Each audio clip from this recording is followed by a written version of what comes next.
Everybody, is Steph from the Hot Moving Podcast. So, Caitlin Clark has been eliminated, and the Indiana Fever eliminated from the playoffs by the Connecticut Sun. I mean, the Connecticut Sun are the better team. Okay, no surprise that they're going to win. But, hell of a season for Caitlin Clark. Okay, she had a better bounce back game than game one. And look, man, 25 points, 9 assists, 6 rebounds. She did her thing. She did the best she could to try to carry this Fever squad. Shout out to Lee Boston and Mitchell as well. And look, going forward, this is going to be the nucleus: Clark, Mitchell, and Boston. I think for the Indiana Fever, they got something to really build on for next season for a team that really had no expectations, even when Caitlin Clark was brought onto the squad, right? I mean, the Caitlin Clark haters are going to be like, oh, she lost, can't win big games. Number one, you got to get to a big game, all right? Even in college, to get to back-to-back national championship games is a huge deal, number one, okay? Just not able to cap it off. And then this year, as a rookie, to be looked at as a savior for the Fever, who hasn't been to the playoffs in years, and you get them to the playoffs, and then now everybody wants to keep moving the goalposts, right? And that's going to happen for her, right? She is that great of a talent, where this comes with, she gets praise for her game, her skill sets, everything, just the star power that she already has as a rookie is going to come with the criticism, right? Until she wins a playoff game / playoff series. This is going to be something that the Caitlin Clark haters are going to use to go against her. Now, I'm not going to be on that side of the fence of nitpicking her and putting weird expectations. Listen, for Caitlin Clark to come in, I was like, I wouldn't be surprised if she's able to help lead the Fever to the playoffs, and I think that's good. That's a step in the right direction. But to ask her to win a playoff series against one of the top teams in the league is absolutely crazy. You know what I'm saying? People are putting unrealistic expectations on her. Okay, I think she's already surpassed regular season expectations. Well surpassed that, okay? She was phenomenal this year. Okay, from a point totals and an assist total, breaking all-time assists for a season. Okay, leading the team to the playoffs, all right, and then having a highly contested game 2 where they came back and took the lead late. Okay, she's only gonna get better, right? But people don't want to view her as a rookie. They wanna place this at her feet. You know what I'm saying? And keep in mind, she really didn't have a break of playing basketball up until the Olympics as well.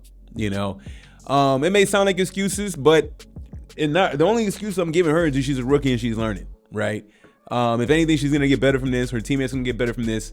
Okay, hopefully her coach can also learn from this, because the coach was thrust into a situation of now there's expectations for her as a coach to curate a talent like Caitlin Clark and put in the best position along with her teammates to success. But nonetheless, it's a wild success for Caitlin Clark. Okay, this season, the WNBA should be very thrilled with what they have in her, the product that's on the court with Caitlin Clark, and also to the rookies out there. You know what I'm saying? With Rakia Jackson, I believe, from the Lakers, and Angel Reese, or not Lakers, sorry, Sparks, and Angel Reese for Chicago Sky. You know what I'm saying? There's a lot of young talent, new talent in the WNBA, and I think going forward, the WNBA is in good hands with Caitlin Clark, who is already the face of the WNBA easily. So it was good to see a bounce back game from her, right? And to have a more contested game. The only gripe I have about the WNBA is just kind of like, I don't watch the WNBA like that. I did not know the first round was best of 3. So, if in the future, hey, I think if more people are going to be watching these games and watching Caitlin Clark, then I think they should make it best of 5. You know what I'm saying? Yes, if you want to make concessions to increase the first round to see more of Caitlin Clark, then absolutely there's a demand. They shouldn't, and it would be wise enough for them to do that though.